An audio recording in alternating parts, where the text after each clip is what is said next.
ये बताइए कि क्या चल रहा है इस वक्त महागठबंधन में, क्योंकि एक तरफ उधर शायर बने जा रहे हैं तो एक तरफ आपकी तरफ भी सब शायर बने जा रहे हैं। मनोज झा जी अलग शायरी कर रहे हैं और इमरान प्रतापगढ़ी कह रहे हैं कि पानी भर के आंखों में लाओ, जलते शहर को बचाया जा सकता है। क्या चल रहा है? सीट शेयरिंग का अनाउंसमेंट क्यों नहीं हो पा रहा है? सबसे पहले तो आपका बिहार में बहुत स्वागत है। आपने कहा क्या चल रहा है? शरद ऋतु चल रहा है, बरसा बिगत शरद ऋतु आई। शायरी तो मुझे नहीं आती है, लेकिन चुनाव का भी मौसम है, त्यौहार का भी मौसम है। आजकल से ही जो है दीपावली का जो है पूरा माहौल बन जाएगा। धनतेरस है, हालांकि सोना बहुत महंगा हो गया है, 1.25 लाख रुपए जो है भरी मिल रहा है। तो आप धनतेरस पे क्या खरीदिएगा इस बार? हम चम्मच खरीद लेंगे। राजनीति में चमचा ज़्यादा होते हैं। इस बार शनिवार को है और स्टील का कुछ खरीदना अच्छा संयोग नहीं होता है। तो ठीक है, तो पीतल लोहा है उसमें, इसलिए पीतल का खरीद लेंगे। पीतल खरीद लीजिए। आप जो कहिएगा शुभ होगा वही खरीद आप लेंगे। बताइए ना, आप बताइएगा कि क्या शुभ है बिहार के लिए। अरे आपके मुंह से हमारे लिए शुभ निकले, इससे बड़ा सौभाग्य क्या होगा। मीडिया कांग्रेस के लिए शुभ बोले, कितनी अच्छी बात है। आप कितना शुभ बोल रहे हैं कांग्रेस के लिए, ये समझना चाह रहे हैं। हम तो कांग्रेस के लिए नहीं, देश के लिए, आपके लिए, पूरी दुनिया के लिए शुभ बोल रहे हैं। हमने कहा कि त्यौहार का मौसम है, इस मौसम में हम लोग यही कहते हैं धर्म की जय हो, प्राणियों में सद्भावना हो।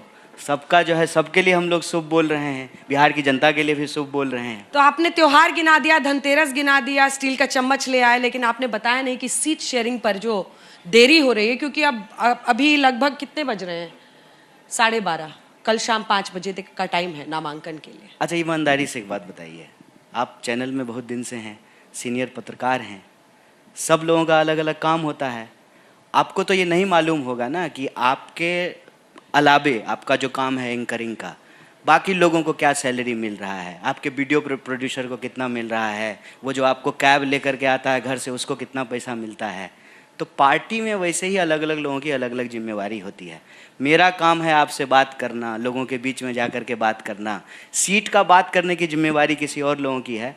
इतना दिन सब्र रखे हैं, थोड़ा और रखिए, 2-4 घंटे की बाद है, सब अनाउंस हो जाएगा, सब उत्तम होगा, अच्छा होगा।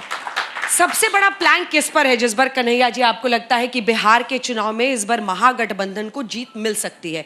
कौन से वो मुद्दे हैं जिसका आपको लग रहा है, क्योंकि सामने 20 साल का नीतीश कुमार का कार्यकाल रहा है, उसमें 17 महीने तेजस्वी जी भी साथ में थे, लेकिन कौन से ऐसे बिंदु हैं जो आपको लगता है कि कमजोर कड़ी है उनका और जहां पर आप चोट कर सकते हैं? देखिए, उनकी क्या मजबूत कड़ी है, कमजोर कड़ी है, ये हमारे लिए मायने नहीं रखता है।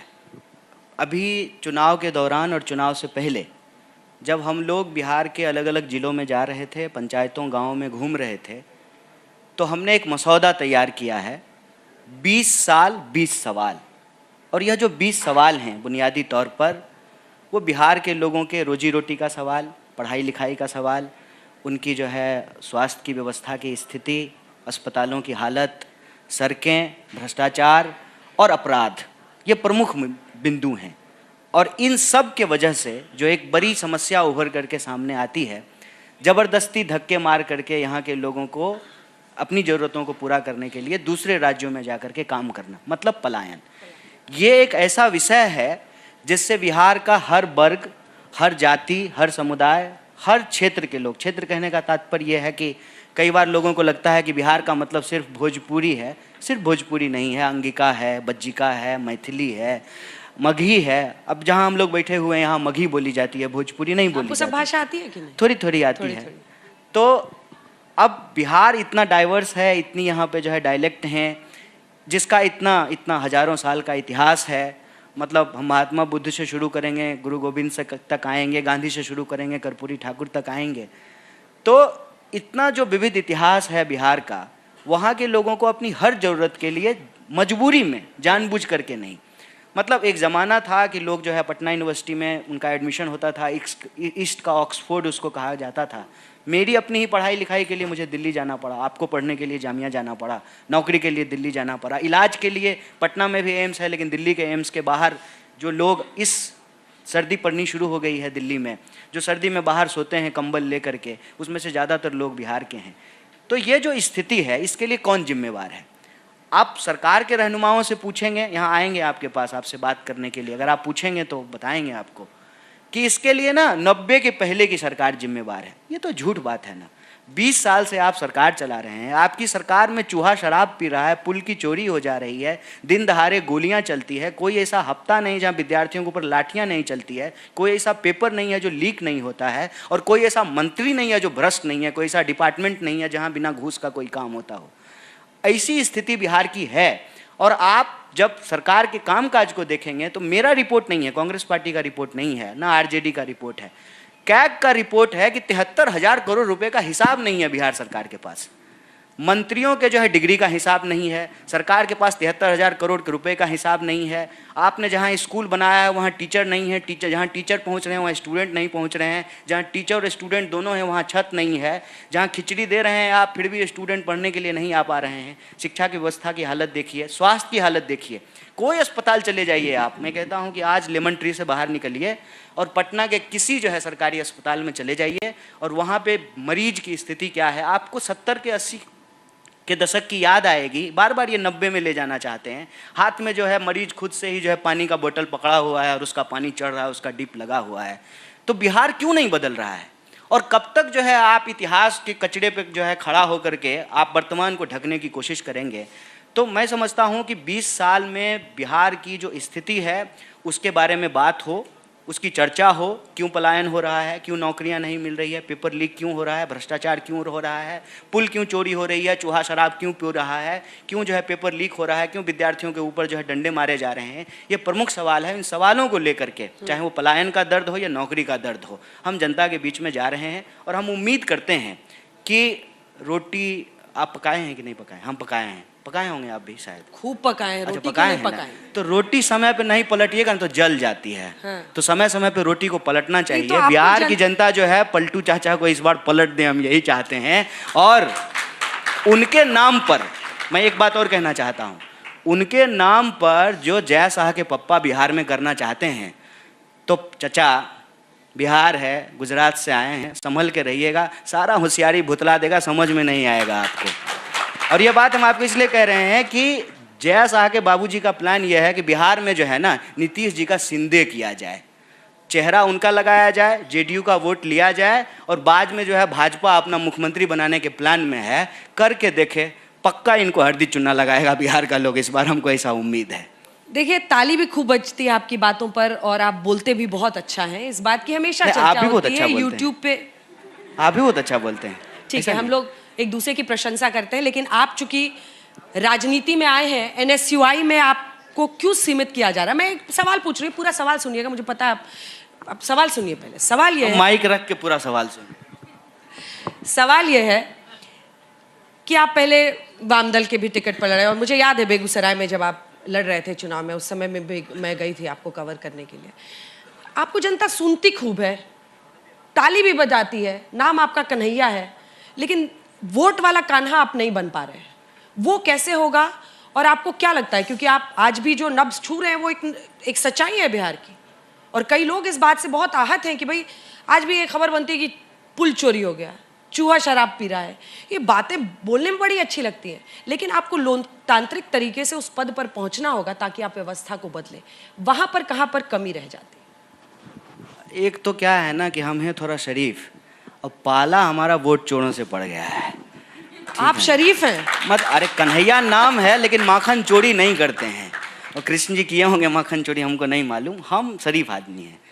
तो पाला हमारा चोरों से पड़ा है। साम दाम दंड भेद के इस खेल में थोड़े कच्चे हैं, मतलब पक्के खिलाड़ी नहीं हैं, लेकिन दिल हमारा सही जगह पे है, बाएं साइड में ही है। आपका भी बाएं साइड में ही होगा, सबका दिल बाएं साइड में ही होता है। तो दिल हमारा सही जगह पे है। रही बात लोग ताली बजाते हैं वोट देंगे कि नहीं देंगे, शिव मंगल सिंह सुमन की एक बड़ी अच्छी कविता है, वरदान मांगूंगा नहीं, किसी हार में न जीत में, किंचित नहीं भयभीत मैं, संघर्ष पथ पर जो मिला यह भी सही वह भी सही। बताइए, हारने के बाद भी, 2-2 चुनाव हारने के बाद भी, देश की सबसे बड़ी एंकर अगर हमको 5 स्टार होटल में बुला करके बात कर रही हैं तो ये मेरे लिए अच्छी बात है। 543 MP है, और मैं आपको बता दूं बिहार में 243 MLA बनेगा। कितना लोग है जो ईमानदारी से खड़ा होकर के चौराहे पे दिन दहाड़ चोर को चोर कहे, बेईमान को बेईमान कहे। इस देश में कितने लोग बचे हैं। मीडिया भी ये काम नहीं कर पा रही है। आप जिस बात से खुश हो रहे हैं, मुझे लगता है कि वहीं पर आपका दायरा कमजोर होता है। सुनिएगा सवाल को। आप कह रहे हैं कि 5 स्टार आप लगातार मुझे कमजोर करने पे लगी हुई नहीं नहीं, हम क्यों कमजोर, हम अपने आत्मविश्वास से मजबूत करना है या कमजोर करना है जनता तय करेगी। पहले तो ये बताइए कि टिकट आपको मिल रहा है कि नहीं, चुनाव लड़ रहे हैं कि नहीं? नहीं, हम उम्मीदवार के तौर पे जो है चुनाव नहीं लड़ेंगे, क्योंकि ये पहले से तय बात है। हाँ। और हम पहली बार जो है यहाँ ये बात बोल रहे हैं। हाँ, वही मुझे कई लोग पूछ रहे थे कि चुनाव लड़ रहे हैं कि नहीं। हम बोले हम पूछेंगे स्टेज पे। हम बोले कि अब समय आ गया है। हाँ। जब छठियारी हो गया है तो बच्चा का नाम बता दिया जाए। हाँ। मैं बार बार कहता हूँ चुनाव नहीं लड़ रहे हैं। नहीं, हम चुनाव लड़ रहे हैं। हम 243 सीट पे चुनाव लड़ रहे हैं। बतौर उम्मीदवार हम चुनाव नहीं लड़ेंगे। अब समय आ गया है कि इस बात का इसी उम्र में मोक्ष मिल गया है आपको। अच्छा, एक बात बताइए, मोक्ष ही ना हुआ। एक बात बताइए, मोदी जी अपनी व्यवस्था को बदलने के लिए व्यवस्था में शामिल नहीं हुई। अच्छा, मोदी जी का नाम लेंगे तब हमको बोलना ही नहीं दीजिएगा। अब देखिए फिर आ गए आप। हमको एक बात पुरानी लाइन है आपकी। अच्छा, एक बात बोलिए। ये सब हरकत छोड़ दीजिए। अच्छा, एक बात बोलिए। बताइए, ये सब हरकत ठीक नहीं है। एक बात बोलने दीजिए। मोदी जी चुनावी समय में अपनी माता जी के मोक्ष के लिए पिंडदान करके गए गया जी में। हम तो यहीं पैदा हुए हैं बिहार में, हमको जीते जी मोक्ष मिल जाए, कितना उत्तम बात है, बताइए। ठीक है, वापस आते हैं जो सवाल मैं पूछ रही थी कि आपने कहा कि 5 स्टार होटल में एंकर ये वो मुझसे इंटरव्यू कर रही हैं, ये रेलेवेंट नहीं है।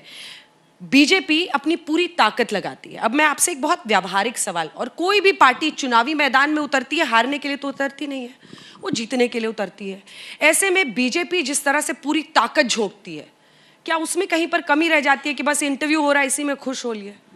नहीं, एक तो देखिए, आप मतलब हम आपकी प्रशंसा जरूर कर रहे हैं, लेकिन आप अपने आप को इतना भी सौभाग्यशाली मत समझिए। आप ही ने बोला। आपका काम है इंटरव्यू लेना और हमारा काम है इंटरव्यू देना। आप ही ने बोला। आपने कहा कि लोग ताली बजा रहे हैं, तो हम कह रहे हैं लोग ताली नहीं बजा रहे तो आप बुला भी नहीं रहे होते। मामला तो टीआरपी और व्यू का ही है। अगर लोग ताली नहीं बजाएंगे तो आप हमको बुलाइएगा। कोई रिश्तेदार थोड़ी हैं आप हमारा। पॉइंट 1। पॉइंट 2, सही बात है, हम पॉलिटिकल पार्टी हैं, एनजीओ तो है नहीं। चुनाव लड़ेंगे और जीतेंगे। अच्छा, ऐसा तो नहीं है कि हम चुनाव जीते नहीं हैं, चुनाव जीतते भी हैं। अभी भी देश में कुछ राज्यों में सरकार चला रहे हैं। व्यक्तिगत तौर पे हम चुनाव नहीं जीते हैं, इसको बड़ी हम सहजता से स्वीकार करते हैं। राजनीति में चुनाव हम जीतेंगे, इसके लिए ज़रूरी ये है कि हम जिस जनता के लिए राजनीति करते हैं उस लड़ाई को हमको बुनियादी तौर पर मजबूती से लड़ना पड़ेगा। इधर और नहीं है, दोनों है, इस बात को हम स्वीकार करते हैं। राजनीति में हमको जनता के लिए संघर्ष भी करना पड़ेगा, और जनता जब हमारे साथ आएगी तो चुनाव लड़ करके जीत करके हमको सरकार बना करके उन वादों को डिलीवर भी करना पड़ेगा। तेजस्वी यादव पर कितना भरोसा है आपको? अगर वो महागठबंधन के, हालांकि राहुल जी ने उनका नाम नहीं अनाउंस किया है, लेकिन जितने भी कांग्रेस पार्टी के नेता इस मंच पर आए वो सब कह रहे हैं कि उन्हीं को सीएम बनाएंगे अगर आपकी गठबंधन जीतता है। आपको तेजस्वी यादव के नेतृत्व क्षमता, उनके एडमिनिस्ट्रेटिव जो ताकत है उस पर कितना भरोसा है कि वो पलायन को रोक देंगे? वो लगभग 3 करोड़ परिवार हैं, 2.25 करोड़, हर परिवार में एक सरकारी नौकरी दे देंगे। आपको तेजस्वी यादव में कितना विश्वास है? देखिए, हमको अव्वल तो जो है ना कलेक्टिव एफर्ट पे बिलीव है। जैसा कि हमने आपको कहा कि आप एक कंपनी चलाती हैं, आप एंकर हैं, कोई कैमरा लेकर के खड़ा है, कोई कार चलाता है, कोई खाने की व्यवस्था करता है। जैसे मीडिया में चैनल चलाना एक कलेक्टिव वर्क है, राजनीति में भी पॉलिटिकल पार्टी चलाना एक कलेक्टिव वर्क है। और जब आप एक अलायंस बनाते हैं तब तो वो और ज़्यादा जो है वाइडर कलेक्टिव होता है। तो इसमें सही में कोई दो राय नहीं है। जो पार्टी ज़्यादा बड़ी होगी, जिसके ज़्यादा एमएलए होंगे, स्वाभाविक रूप से जो है मुख्यमंत्री उसी पार्टी से बनेगा। इसमें कोई रॉकेट साइंस नहीं है। सवाल ये है कि सीएम कैंडिडेट बनना है कि सीएम बनना है। और रही बात, जब सीएम कैंडिडेट से सीएम बनेंगे तो कैपेबिलिटी पर, देखिए कैपेबिलिटी पे जजमेंट का असली काम जो है वो जनता का है। जनता अगर उनको बार बार एमएलए बना रही है, डिप्टी सीएम बना रही है, तो स्वाभाविक रूप उनके कैपेबिलिटी पे बिलीव कर रही है। और अभी लीडर ऑफ अपोजिशन है, तो टेक्निकली जो लीडर ऑफ अपोजिशन होता है वो फ्रंट से जो है अपोजिशन को लीड करता है। कल को अगर महागठबंधन को बहुमत आएगी तो उसको जो है सरकार चलाने का भी मौका मिलेगा। इसमें कोई वाद विवाद नहीं है, इसमें कोई वाद विवाद नहीं है। रही बात कि इसमें वाद विवाद ढूंढा क्यों जाता है, इसमें वाद विवाद इसलिए ढूंढा जाता है ना कि आजकल राजनीति को पर्सनल इंटरेस्ट और पर्सनल गेन के लिए ना पर्सनल नूरा कुश्ती का विषय बना दिया गया है। मेरे लिए राजनीति हमेशा से पर्सनल अफेयर नहीं है, ये एक कलेक्टिव एफर्ट है और मैं पॉलिटिक्स को कलेक्टिवली ही देखता हूँ। इसीलिए हमने आपको कहा कि हम एज ए कैंडिडेट नहीं चुनाव लड़ेंगे, हम लेकिन 243 सीट पे चुनाव लड़ेंगे। और ये आज नहीं, आप हमको बार बार याद दिलाते हैं, आप हम पंच से चुनाव लड़े थे 2020 में जो हम सीपीआई में थे, और तब भी जो हम सीपीआई के लिए भी प्रचार किए थे, कांग्रेस के लिए भी प्रचार किए थे और आरजेडी के लिए भी प्रचार किए थे। आज भी जो है हम कांग्रेस में हैं तो हम जो है सीपीआई के लिए भी प्रचार करेंगे, कांग्रेस के लिए भी प्रचार करेंगे, आरजेडी के लिए भी प्रचार करेंगे। 5 साल में अगर कुछ बदला है ना तो सिर्फ यही बदला है कि पार्टी बदली है, लड़ाई नहीं बदली है और ये लड़ाई जारी रहेगी। हर पार्टी की विचारधारा अलग रहती है, तो विचारधारा बदली है क्या? ऐसा नहीं है, ऐसा नहीं है। देखिए, विचारधारा तो बदलना और भी मुश्किल काम है। मैं ये कहता हूं कि जो लोग आज डर से या लोभ से कांग्रेस की विचारधारा को मानते हैं लेकिन डर और लोभ से वो भाजपा में चले गए हैं, भले वो भाजपा में चले गए हैं, उनका विचार नहीं बदलेगा। एक बात बताइए, जैसे कि विचार का संबंध आपके कोई नाम अगर आपको ऐसा लगता हो अपॉर्चुनिस्ट कोई नेता रहा है, अब छोड़ के ही चले गए तो उनकी प्रशंसा क्यों करें? ऐसे ही आधा घंटा मिला है तो अपनी बात कर लेते हैं। खाने पीने की आदत, पहनने ओढ़ने का तरीका, बातचीत का सलीका, जीवन जीने का तरीका आपके विचार से आता है। तो आप पार्टी छोड़ करके गए हैं, अगर विचार नहीं छोड़े हैं तो वो नहीं बदलता है। जैसे हम कांग्रेस पार्टी में आ गए हैं, हम बार बार करते हैं, हम अपना विचार नहीं बदले हैं। अगर विचार बदल दिए होते ना तो फिर कांग्रेस में नहीं होते, भाजपा में होते। हम भी जो है आज मतलब फिर हमको लगता है कि अमित शाह जय जिंदाबाद कहने से क्या फायदा है, अगला नेता तो जो है वैसे भी जैसा होने वाला ही है, तो जैसा जिंदाबाद कहना शुरू कर देते। तो विचार यहीं से आता है, विचार यहीं से आता है कि अगर आप एक लोकतांत्रिक व्यक्ति हैं तो आप जो है इस बात पे विश्वास करते हैं कि जनता के मत से तय होगा कि नेता कौन है, और जनता के मत से ये तय होगा कि नेता कौन है तो आप सबसे पहले जनता के प्रति उत्तरदायी होंगे, ना कि अपने पद के प्रति उत्तरदायी होंगे। पद लोलुप आप कब होते हैं? पद लोलुप तब आप होते हैं जब आप जनता को भूल जाते हैं और अपने टिकट के लिए कहीं से भी जो है ना इधर उधर जंप मारते रहते हैं। इसीलिए मेरी तो प्रशंसा होनी चाहिए ना कि मैं एक टिकट के लिए जो है इधर उधर जंप नहीं मार रहा हूँ। उल्टे आप मुझे कह रहे हैं कि टिकट मिला कि नहीं मिला। बांट रहे हैं आजकल मैडम हम टिकट। अच्छा, हाँ, ऐसे यही वजह है क्या कि अभी तक कोई नामांकन नहीं दाखिल किया है कांग्रेस पार्टी नहीं से? ऐसा नहीं है, क्या बात कर रहे हैं? कितने लोग नामांकन दाखिल कर लिए बताइए। अभी हम शाम में आपको जोड़ करके बताएंगे लोग नामांकन दाखिल कर रहे हैं स्टेज पर 1 बजने वाला है। आपके इस कार्यक्रम के चलते, चूंकि मेरा कमिटमेंट था कि हम आएंगे। क्या बात, ऐसा है नहीं कि मोदी जी की एक बार कमिटमेंट कर लेते हैं तो किसी खुद की भी नहीं सुनते। नहीं, ऐसा नहीं है। पहली बार एक इंसान को कमिटमेंट किए थे, उसका पूरा नहीं किए थे। कौन सा? हाँ, एक बार, ठीक। तो वो दूसरा बात है, जैसे पर्सनल। तो ये है कि आप कमिटमेंट था यहाँ आएंगे, नहीं तो हम किसी नॉमिनेशन रैली में होते। मैंने कुछ मिस कर दिया क्या? क्या पर्सनल कमिटमेंट कह रहे थे? अरे आप भूल गए, आप छोड़िए ना। किसको कमिटमेंट किया था? कोई मामला है क्या? नहीं नहीं, जो हम लोग को जानना चाहिए। अरे ये भी लर्निंग, बच्चे पीछे से पूछ रहे ये हैं। भी जो है ना लर्निंग है लाइफ का। क्या लर्निंग? कुछ बताइए। कमिटमेंट सबको पूछ रहे हैं, क्या पर्सनल कमिटमेंट था भाई जो आप नहीं पूरा कर पाए? स्टेज पे बता रहे हैं। कौन पूछ रहे हैं? ये देखिए, या हम बोले कि कमिटमेंट को पूरा करना चाहिए। ये भी जो है ना एक लर्निंग है, और लाइफ जो है लर्निंग और अनलर्निंग का प्रोसेस होता है। पहले आप किसी का कमिटमेंट पूरा नहीं किए, उसके बाद आपको दुख होता है तो आप जीवन में तय करते हैं कि आप आगे से हर कमिटमेंट पूरा करेंगे। वही कमिटमेंट पूरा करने के लिए किसी और को संदेश दे रहे हैं, अभी बाएं दाएं हो गए हैं, किसी को टीवी पर ये अलग ही संदेश दे रहे हैं। छोड़ दिया जाए उसको, सीधी बात करते छोड़ दिया जाए। वापस आते हैं हम लोग पॉलिटिक्स में। कन्हैया जी, आपने इतनी देर पूरा गठबंधन पे कैसे टीम वर्क, मीडिया में आता है, कैमरा कोई चलाता है, गाड़ी कोई चलाता है, खाना कोई पकाता है, सब बता दिया। तेजस्वी जी का नाम नहीं लिया। नहीं, कितना बार लें? 3 बार लेने तो आपको संतोष हो जाएगा। देखिए, एक ये बात थी कि आप जिस तरह से यात्रा निकाल रहे थे बिहार में और लोगों के बीच में जा रहे थे, बीच में थोड़ा सा उसको कंट्रोल किया क्या किसी ने? मतलब हम कुछ ऐसा बोलें कि आज मसाला हो, लोगों को मजा आए शाम में। आपका उद्देश्य क्या है? डिप्लोमेटिक बात करनी है तो कीजिए, लेकिन हम ये मानते हैं कि आप ये बात खुलकर बोलिए। मैं ये बात जो है पिछले तकरीबन जो है 8-9 साल से सुन भी रहा हूँ और इसका जवाब भी दे रहा हूँ, और मैं बार बार कहता हूँ कि हमारा किसी भी व्यक्ति से कोई मुकाबला नहीं है। क्यों? क्योंकि मैं कोई व्यक्तिगत रण में नहीं हूँ। अगर मैं व्यक्तिगत रण में होता तो ये सवाल भी नहीं होता, हम कहीं सेट होते। हमारे बहुत सारे मित्र कहीं जा करके सेट हैं। तेजस्वी जी के हर परिवार को एक सरकारी नौकरी वाले वादे को आप कितना व्यावहारिक मानते हैं? लगभग 3.25 करोड़ लोग। देखिए, दो बात है इसमें। सरकारी एक तो ये है कि बहुत सारे लाखों पोस्ट जो हैं वो बिहार के खाली हैं, और उन्होंने कहा है कि हर बिहारी को नहीं, हर परिवार को, उसमें भी उस परिवार को जिस परिवार में पहले से सरकारी नौकरी नहीं है। ठीक है, तो ऐसे जो है कितने परिवार होंगे? कुछ लाख ही परिवार होंगे। तो ये नौकरियां दी जा सकती है, ये बिल्कुल असंभव कुछ लाख ही परिवार होंगे। कितना परिवार? एक सेकंड, ये अरे तरीका एक सही नहीं है। प्लीज वेट कीजिए, अगर सवाल हो मैं लास्ट में ले लूंगी। प्लीज वेट कीजिए। 14 करोड़ पॉपुलेशन है बिहार का। अव्वल तो जो है जनगणना हो गया होता। 3.25 करोड़ परिवार है, लगभग 3 करोड़ के हाँ, आसपास। हाँ। तो आप कह रहे हैं कि सिर्फ कुछ लाख ही बचे हैं, बाकी सब में सरकारी नौकरी है? नहीं, बाकी सब में सरकार, हम कह रहे हैं कि सरकारी नौकरी वाले परिवारों को यदि आप छोड़ दें, हाँ। तो जिन घरों में एक भी नौकरी नहीं है उन घरों में नौकरी दी जा सकती है। कैसे? ठीक है, ऐसे दी जा सकती है। एक तो आपका जितना सरकारी पद है उससे आप नौकरी दे दीजिए। दूसरा, आप किसी भी डिपार्टमेंट में आज जा करके देखिए, आप आज के डेट में देखेंगे कि कोई भी चीज बिना जो है ठेके की व्यवस्था से नहीं चल रही है। आप कार खरीदिए, कार खरीद करके रोड टैक्स दीजिए, फिर कार को लेकर के रोड पे जाइए तो उस पर टोल टैक्स देना पड़ता है। हर जगह जो है ना, ये पीपीपी मॉडल के नाम से निजीकरण किया गया है, और निजीकरण की व्यवस्था में कहीं कोई जो है हिस्सेदारी की बात नहीं होती है। अगर सरकार ये कमिटमेंट करे कि हम हर परिवार को जो है एक सरकारी व्यवस्था में उसको काम दे सकते हैं, उसको रोजगार दे सकते हैं, नौकरी दे सकते हैं, बिल्कुल दिया जा सकता है। क्यों नहीं दिया जा सकता है? बिहार सरकार जितना एमओयू साइन कर रही है, मैं एक एग्जाम्पल आपको देता हूँ कि अभी जो है अदानी को एक प्रोजेक्ट दिया गया है पीपरपैंती भागलपुर में।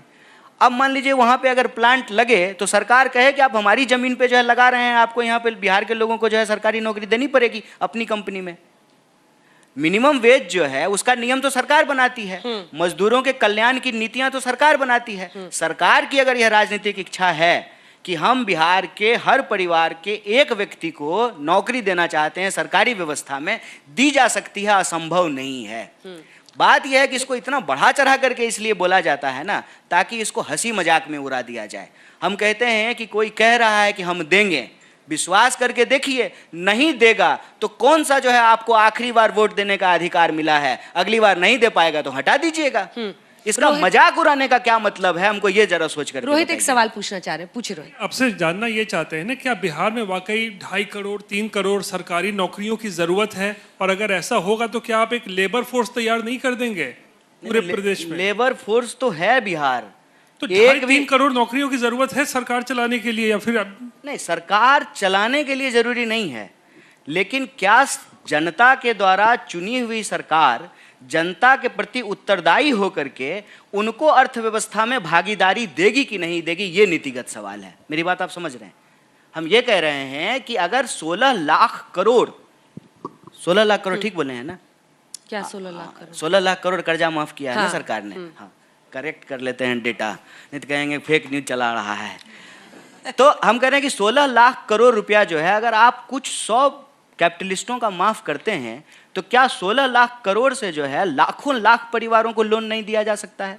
ये नीतिगत सवाल है कि आप जनता के वोट से चुन करके आते हैं और आपकी प्राथमिकता क्या है। रोहित का सवाल कुछ और है, आप थोड़ा सा ये कर रहे हैं। कहने का कर्ज मतलब की है बात कि नहीं, सरकारी नौकरी, लेबर फोर्स तैयार नहीं हो जाएगा। सरकारी 2.5-3 करोड़ लोग नौकरी, मतलब है यहाँ जरूरत है क्या बिहार में 3 करोड़ लोगों को नौकरी, सरकारी नौकरी?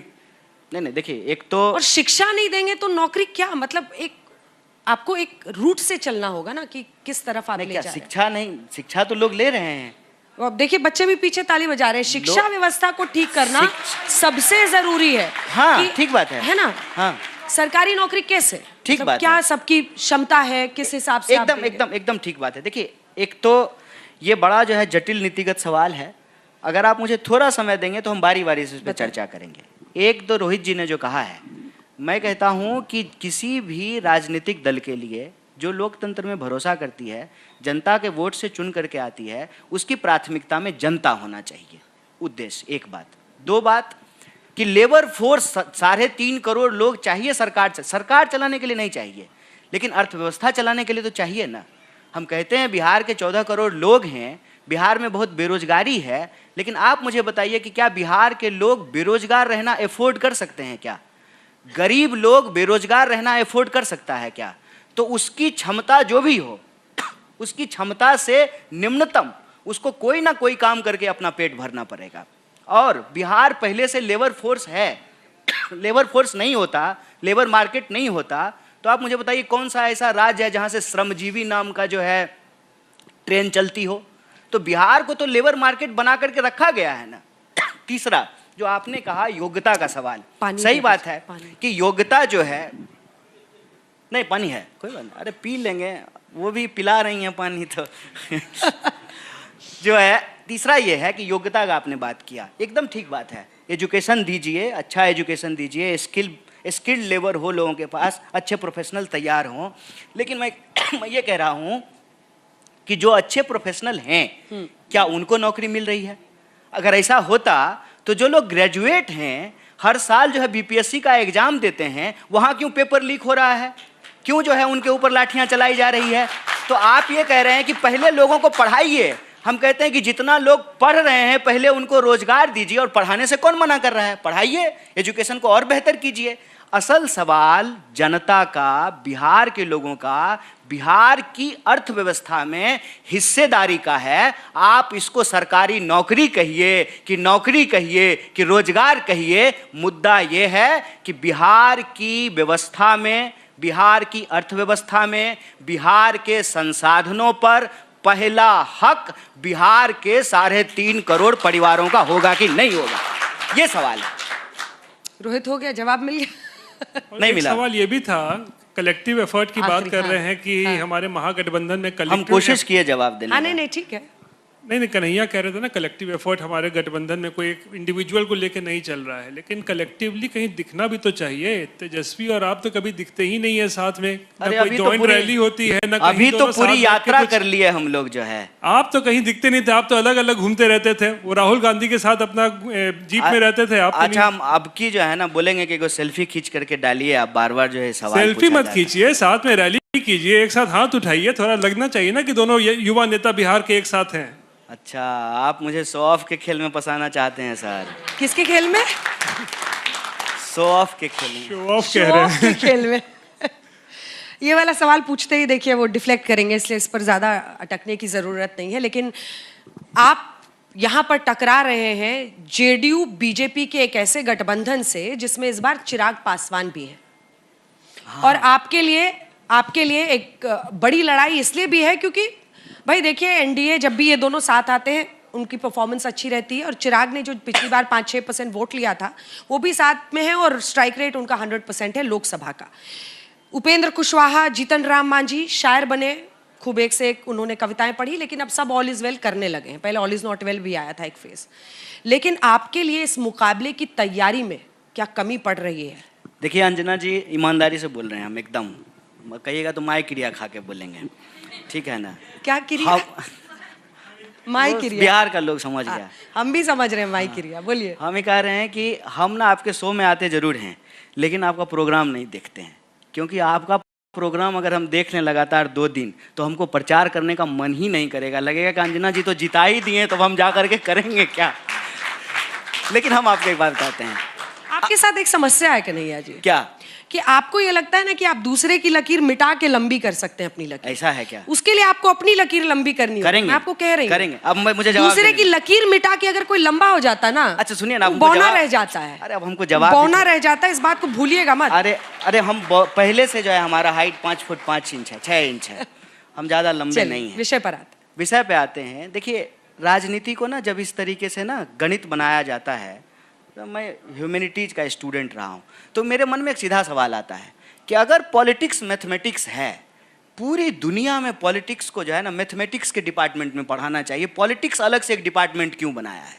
फिर मैं देखता हूँ कि आजकल कुछ ज़्यादा काबिल लोग हैं जो क्वांटम वांटम पढ़ लिए हैं, तो वो ना पॉलिटिक्स को केमिस्ट्री बना देते हैं। तो फिर मेरे मन में आता है कि पॉलिटिक्स अगर केमिस्ट्री है तो जो है फिर केमिस्ट्री के डिपार्टमेंट में पढ़ाना चाहिए, पॉलिटिक्स में क्यों पढ़ाया जाता है? पॉलिटिक्स में 2 जोड़ 2 4 नहीं होता है। और ये बात मैं आपको इसलिए कह रहा हूँ कि आप आंकड़ों को ईमानदारी से सामने रख करके देखिए। अगर आंकड़े सारे सच बता दें राजनीति के, तब तो फिर राजनीतिज्ञों की जरूरत ही नहीं है। मैं नाम नहीं ले रहा हूं, मेरे साथ ही अभी एक व्यक्ति बगल में आया है, एक पार्टी का सिंबल उसके हाथ में था और रो रो करके बेचारा कह रहा था कि भैया मन कर रहा है सुसाइड कर ले। आप जो ये कैलकुलेशन हमको गिना रहे हैं ना, जब हम उसको याद करते हैं और देखते हैं तो हमको लगता है कि इसको तो सिंबल मिला है, इसको तो मीडिया गिन रही होगी कि एक सीट जो है ये तो जीत गया, और वो आदमी रो रहा है और वो कह रहा है कि भैया कम से कम 5 को सीट इनका खराब करेंगे, काहे कि हमारा 5 करोड़ रुपया ले लिया है। चलिए ठीक है, हम क्या कह रहे हैं आपको, देखिए समस्या हर पार्टी में होती है, हर अलायंस में होता है। इसका ये मतलब नहीं है कि एनडीए में समस्या नहीं है। आप सीट वाइज जा करके देख लीजिए, जहां बाहर से कैंडिडेट बीजेपी उतार दी है वहां भी अपने लोकल नेताओं को उनको मैनेज करना पड़ेगा, इस्तीफे हो रहे हैं तो समस्या वहां भी है। और कितना आसानी से आपने कह दिया कि इस बार तो चिराग जी भी हैं, 5% उनका भी है, तो प्रशांत जी को कार्यक्रम में नहीं बुलाए हैं? आ रहे हैं वो, आ रहे हैं ना, तो उनका कितना % है आप बताइए, वो क्या होगा, किसको नुकसान पहुंचाएंगे? वही तो मैं कह रहा हूँ, देखते हैं। उनका भी कुछ % होगा ना। राजनीति हर साल बदल जाती है, बाढ़ बिहार में हर साल आती है, पानी हर बार अलग होता है, मिट्टी नया होता है, फसल नहीं लगती है। राजनीति को इतना जो है ना समानांतर तरीके से लोगों को नहीं दिखना चाहिए, जितना ऊपर से दिखता है उतनी गहरी होती है। इंतजार कीजिए 14 तारीख का, जब तक परिणाम नहीं आ जाएगा तब तक किसी को हराइए नहीं, किसी को जिताइए नहीं। हम 14 नवंबर को आपसे फिर उम्मीद करते हैं इंटरव्यू मिलेगा। कन्हैया कुमार जी, आप पंचायत आज तक पर आए, बहुत बहुत धन्यवाद आपका। बहुत धन्यवाद। और मैंने कोई ऐसी बात कही हो तो माफ कीजिएगा। नहीं, कोई बात नहीं, मैं कही। थोड़ा जो है कोशिश कर रहा हूँ, नहीं उदंड नहीं हूँ, विनम्र होने की कोशिश कर रहा हूँ। सकारात्मक बोलिए, जो है आप निगेटिव बात क्यों कहते हैं। बहुत धन्यवाद।